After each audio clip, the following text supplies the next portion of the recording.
Bismillahirrahmanirrahim. Assalamu alaikum to all our viewers. This is our educational channel Learning Biology Online. I am Dr. Asad, and in this lecture we will continue to discuss one of the very important phylums of the kingdom fungi, the Basidiomycetes. So in this lecture we will specifically focus on the rust and sputs that are very significant types coming under the heading of Basidiomycetes.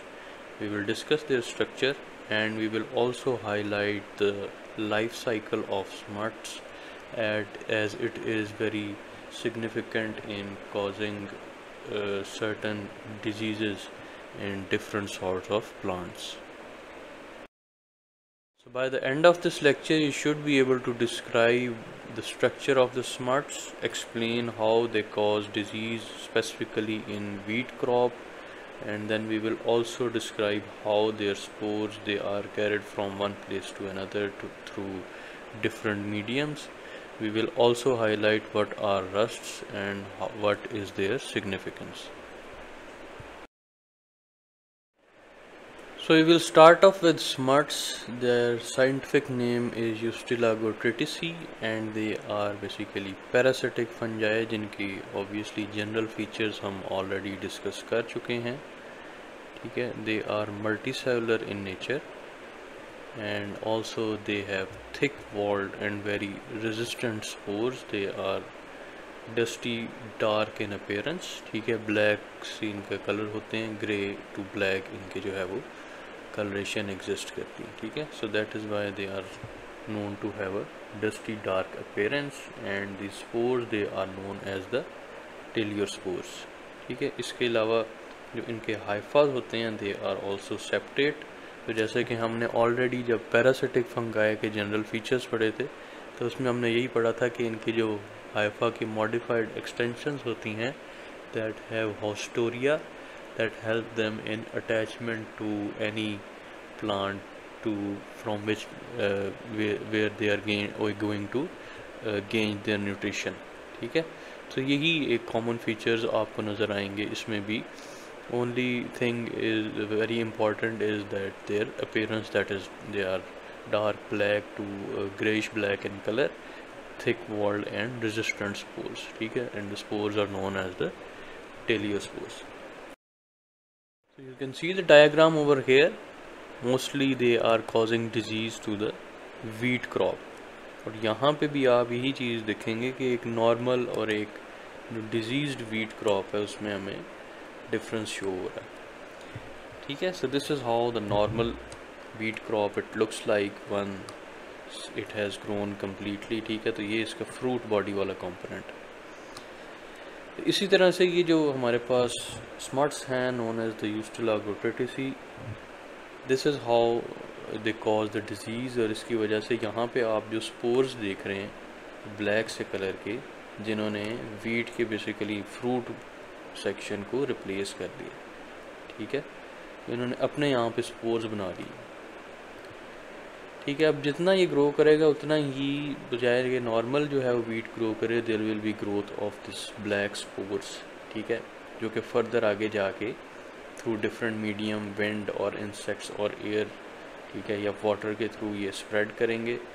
फिर क्या करेंगे कि जहाँ पे भी कोई नया wheat का जो सीडलिंग है वो ग्रो कर रहा होगा उसके अंदर इनकॉर्पोरेट करके जो है वो दोबारा से ग्रो करते चले जाएंगे. So this is how the diseased wheat looks like.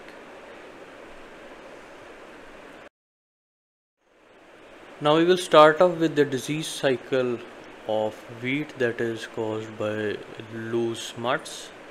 Initially क्या होगा कि there will be spread of the teliospores. अब ये टेलियोस्पोर्स स्प्रेड कहाँ से करेंगे कि फ़र्ज़ कर लें कि एक ऑलरेडी इन्फेक्टेड वीट का प्लांट है.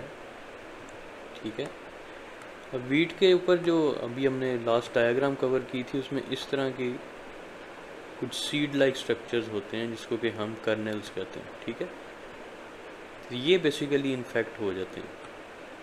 ठीक है, इनके ऊपर स्मट की कवरिंग आ जाती है, स्मट के स्पोर्स आ जाते हैं. ठीक है, तो जब मल्टीपल वीट कर्नेल्स हैं इनके ऊपर स्मट के स्पोर्स बन जाएंगे, इनके अंदर with in them there are टेलियोस्पोर्स.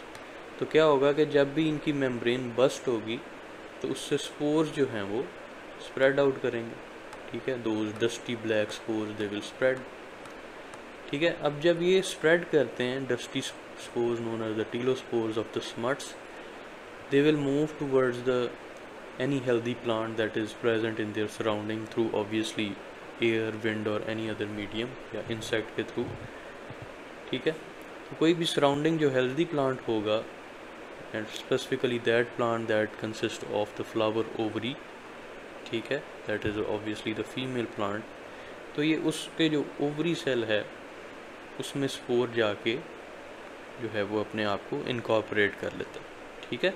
Incorporate कैसे करेगा? स्पोर से ही। ऑब्वियसली हमें ऑलरेडी इस चीज़ का इदराक है कि स्पोर्स से ही जो है हमारे पास माइसीलियम ने जो है वो ग्रो करना होता है, ठीक है।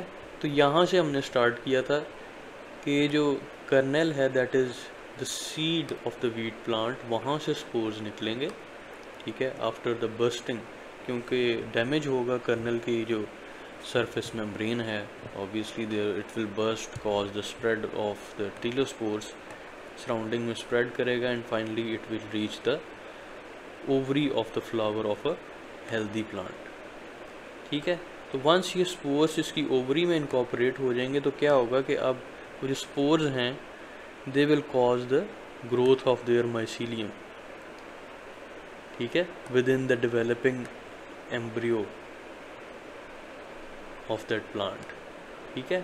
तो यहाँ पे हम समझ सकते हैं ये अगर ओवरी है तो इसमें ये समझ लें कि जो माइसीलियम है स्मट का वो ग्रो कर गया and now it is incorporated, ठीक है। तो ये तब तक इजीली डॉर्मेंट रहेगा, अपने आप को उस तरह से शो नहीं करेगा जब तक ये एम्ब्रियो जो है वो आगे से सीडलिंग में नहीं ट्रांसफॉर्म हो जाता, ठीक है। सीडलिंग क्या होती है कि जिससे अभी फ्यूचर प्लांट ने अब अपनी फुल स्ट्रेंथ के साथ ग्रो करना है इनटू इट्स डिफरेंट कंपोनेंट्स, जैसे कि स्टेम है, लीव्स है, ठीक है, फ्रूट वाला कंपोनेंट, ठीक है। तो यहाँ पे हमारे पास क्या होगा कि there is formation of the mycelium already within the embryo, ठीक है। अब ये माइसीलियम जो है ऑब्वियसली ये जो अब स्मट ग्रो कर रहा है ये थ्रू सेक्सुअल रिप्रोडक्शन है, क्योंकि इसने ओवरी को, फ्लावर ओवरी को इनकॉर्पोरेट कर लिया, ठीक है। तो माइसीलियम भी यहाँ पे क्या होगा कि first of all it will be a dikaryotic mycelium, ठीक है। डाइकैरियोटिक का क्या मतलब है कि माइसीलियम के अंदर अब ऑलरेडी 2 न्यूक्लियाई प्रेजेंट होंगे, ठीक है, जो कि आगे जाके उसी तरह से फ्यूज़ करेंगे और कैरियोगैमी के through they will transform into a zygote, ठीक है। उसी तरह से पूरा सेक्सुअल साइकिल चलेगा जो कि हमने बेसिडियोमाइसीट्स के केस में पढ़ा है। लेकिन फ़र्क सिर्फ क्या है कि ये अब प्लांट एम्ब्रियो के अंदर माइसीलियम ग्रो कर रहा होगा, ठीक है। तो एक दफ़ा जब ये एम्ब्रियो सीडलिंग में ट्रांसफॉर्म होगा तो उसके साथ साथ ही जो माइसीलियम है इट विल फर्दर ग्रो, ठीक है। और इस वक्त क्या है कि mycelium is a dikaryotic cell, ठीक है। तो जैसे ही सीडलिंग से आगे प्लांट स्टेम और अपनी लीफ वाले कंपोनेंट्स में ग्रो करेगा, ठीक है, और जहाँ से फ्रूट ने बेसिकली ग्रो करना है, तो साथ ही साथ क्या हो रहा होगा कि माइसीलियम जो है वो भी फंगस का डेवलप करता जाएगा and it will develop its hyphae, ठीक है। तो यहाँ पे आप देख सकते हैं कि mycelium will develop within the plant cell, specifically जो उसके स्टेम सेल हैं, लीफ के सेल्स हैं, उसके बाद जो उसकी फ्रूट की फॉर्मेशन होनी है, ठीक है। उसमें ग्रो करता करता माइसीलियम की हमें ऑलरेडी पता है कि जब इस तरह से प्लांट ग्रो कर रहा है लेंथ में, ठीक है, तो इसी तरह से माइसीलियम भी साथ साथ इसके ग्रो करके अपनी एक्सटेंशन दे देगा ना, जो इसको हम हाइफा कहते हैं, ठीक है। तो हाइफा भी साथ साथ ग्रो कर रहा होगा थ्रू होस्टेरिया जो है इस प्लांट के साथ अपने आप को कनेक्ट करता जाएगा for its nutrition through it's parasitic activity. और जैसे ही इस वीट प्लांट की वो फ्रूट बॉडी जिसको हमने कर्नल्स कहा था वो ग्रो करना शुरू करेंगे, तो उसमें क्या हो रहा होगा कि ये जो हाइफा साथ साथ एक्सटेंड कर रहा है, तो दोबारा से क्या होगा कि हाइफा के एंड्स के ऊपर there will be formation of spores once again, जिनको कि हम टीलियोस्पोर्स कहते हैं, ठीक है। तो ये जो हमारे पास कर्नल या सीड जो बनेगा वीट का, उसमें ऑलरेडी क्या होगा कि there will be growth of the spores as well, ठीक है। तो जैसे जैसे प्लांट के डिफरेंट पार्ट्स ग्रो करेंगे, डेवलपिंग पार्ट्स, उसी तरह से माइसीलियम, हाइफा, ठीक है, और हाइफा जो हैं फिर आगे से जाके जो उनकी स्पोर फॉर्मेशन होगी that will occur within this kernel that is the seed of the wheat. तो इसी तरह से ये साइकिल फिर से रिपीट होगा कि जब कर्नल की मेम्ब्रेन दोबारा से बर्स्ट करेगी तो जो मल्टीपल स्पोर्स उसके अंदर बने होंगे नोन एज द टीलियोस्पोर्स वो दोबारा से स्प्रेड करेंगे। सो इस तरह से ये जो स्मट होता है ये बड़ी सिस्टेमिकली डिफरेंट वीट क्रॉप्स को जो है वो डिस्ट्रॉय करता चला जाएगा and it will continue to spread its spores that will grow in the new seeds as well.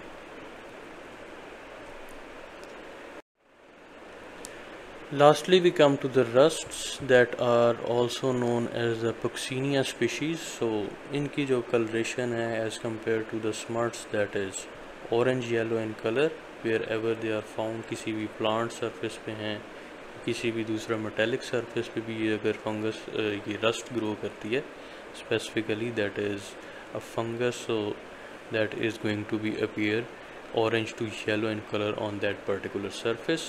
Also they are obligate parasites in nature, जिनके बारे में हमने क्या पढ़ा था कि they obviously they cannot be grown in lab but because they require specific sort of an environment for their growth.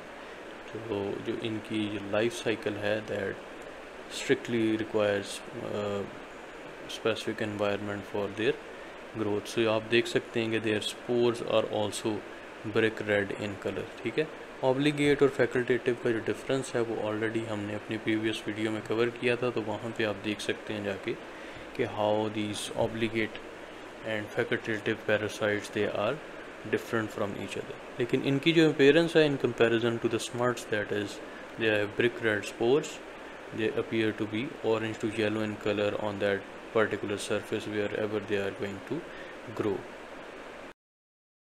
So this is all you need to know regarding the smuts and the rust at this particular level. What sort of fungi they are, to which phylum do they belong, and how are they significant in causing their disease. So do like our video and share it with other students as well. In the comment section do mention if you have any question relevant to the topics we have covered over here, and do subscribe to our channel and click the bell button so you can receive new video notifications on a regular basis. Thank you very much.